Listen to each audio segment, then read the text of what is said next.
Melindungi istri.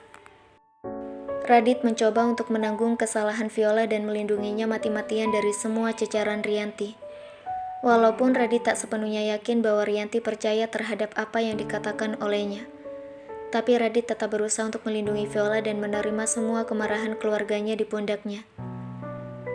Jemput balik istrimu, Raditya, perintah Eyang Prawiryo akhirnya. Setelah melihat bersih tegang antara Rianti dan Radit tidak menemukan titik temu, Eyang sudah menunjukkan kemarahannya kepada Radit.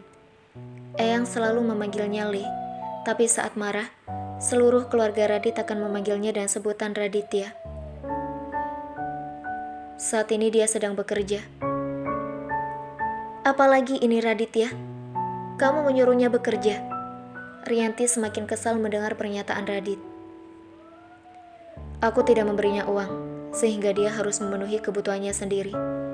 Lagi-lagi Radit berusaha untuk melindungi orang yang dicintainya dan menjadikan dirinya sendiri bahan cacian keluarganya. Mendengar apa yang dikatakan anak laki-lakinya, Rianti bahkan sudah tak ingin lagi melanjutkan pembicaraan dan pergi meninggalkan ruang kerja milik Eyang Prawiryo. Aku tidak mungkin mengatakan kalau dia bekerja karena dia memang ingin bekerja. Ibu akan sangat marah padanya. Aku rasa ini lebih baik daripada harus membuatnya kena tamparan lagi dari ibu. Gumam Radit yang sudah ikhlas menerima semua kesalahan di pundaknya. Pantas dia tidak mau memperdulikanmu, Raditya, karena kau sendiri tak mau memperdulikannya. Aku salah menilainya selama ini. Ternyata anakku sendiri yang tidak punya moral. Mulai hari ini, kamu jangan lagi bicara denganku lagi, sebelum kamu bawa pulang Nada ke sini. Kata-kata terakhir dari Rianti sebelum meninggalkan meeting keluarga. Eyang sangat malu dengan sikapmu ini, Raditya. Patri sudah mempercayakan anak kesayangannya kepada Eyang, tapi kamu sudah menyia-nyiakannya. Kalau sampai nanti malam Nada belum pulang ke rumah besar, semua aset keluarga Prayoga akan Eyang bekukan untukmu. Eyang Prawiryo kemudian berdiri dibantu oleh ajudannya Warsono, meninggalkan ruang kerjanya, sehingga hanya tinggal Bambang Prayoga yang tersisa bersama Viola dan Radit. Raditya, ada yang ingin aku tanyakan padamu. Belum sempat Radit bernafas setelah mendengar kemarahan dari Eyang dan ibunya Rianti. Kini ayahnya, Bambang Prayoga, sudah memasang wajah serius kepadanya. Iya ayah, jawab Radit pasrah. 65 juta dolar keluar dari rekeningmu dalam waktu kurang dari 1 minggu, Raditya. Ditambah lagi, hampir 40 juta dolar keluar dari perbelanjaan kartu kredit Black Cardmu semuanya di Milan. Apa maksudnya ini, Raditya? Bambang tidak melanjutkan kalimatnya lagi, dan menunggu Radit untuk menjawab semua pertanyaannya. Ayah, bukankah aku sudah diberikan kuasa penuh atas semua aset dari keluarga Prayoga apabila aku menikah dengan Denada Aprilia? Dan apa perlu aku menjelaskan semua pengeluaran itu? Radit berusaha berdiplomasi dengan Bambang. Kami memang menyerahkan semua aset Prayoga di tanganmu, Raditya.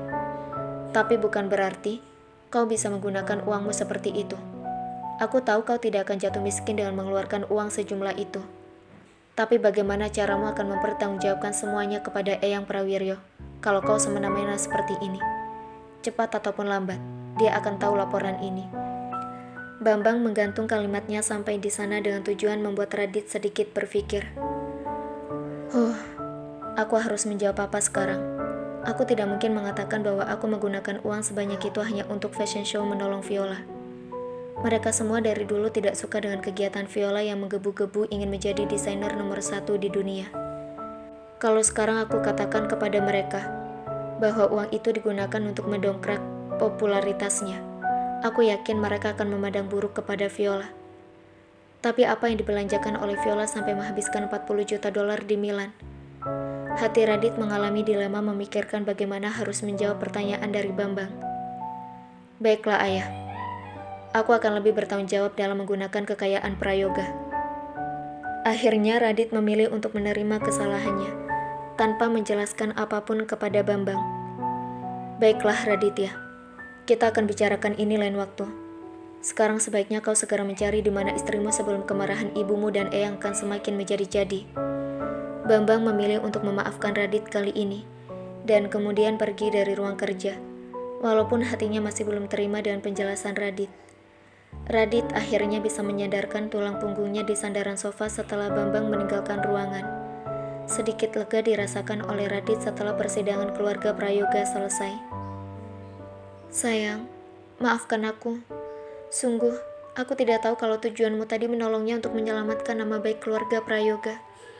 Aku sangat cemburu saat kau ingin menolongnya, sehingga aku tidak membiarkanmu menolongnya. Lagi pula, kita tidak mengenalnya kan? Jadi aku berpikir mungkin memang dia adalah wanita yang sangat jahat, sehingga aku tidak ingin kau terlibat dengan masalah mereka tadi. Viola berusaha untuk meminta maaf sungguh-sungguh kepada Radit, bahkan sampai menangis karena menghalangi Radit untuk menolong Nada. Jangan khawatir sayang, aku mengerti kenapa kau berbuat begitu. Aku sangat menyayangimu Viola. Kau jangan khawatir ya, aku akan membereskan semuanya.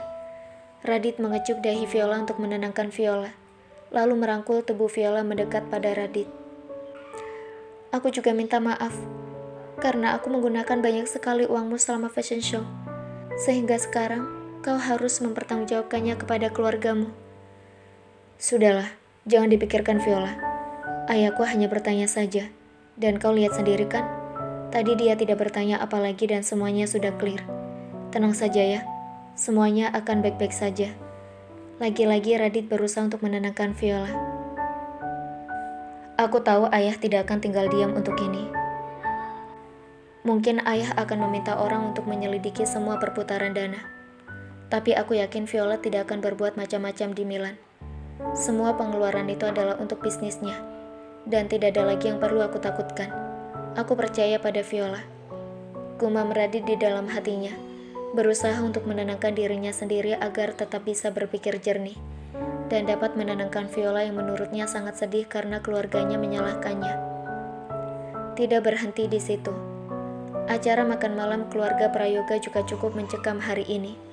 Tidak ada satu kata pun keluar dari bibir Eyang, Bambang, dan Rianti. Mereka semua hanya fokus kepada makanan masing-masing, dan tidak ada satupun yang mau menyapa Radit maupun Viola. Setelah makan malam selesai, mereka pergi meninggalkan keduanya masih dalam aksi diamnya. Hal seperti itu tidak pernah terjadi dalam keluarga Prayoga. Sebelumnya mereka memang makan tanpa bicara, tapi setelah itu, mereka akan sangat ramah kepada satu sama lain, dan menanyakan kabar atau sekedar mengobrol membicarakan apa yang terjadi tentang hari ini. Tapi hari ini, semuanya berbeda. Radit dan Viola sungguh dianggap tidak ada dalam rumah besar. Rianti, Bambang, dan Eyang Prawiryo langsung pergi setelah makan malam. Sayang, apa kita bisa pulang sekarang? Pinta Viola pada Radit setelah para tetua keluarga Prayoga meninggalkan meja makan.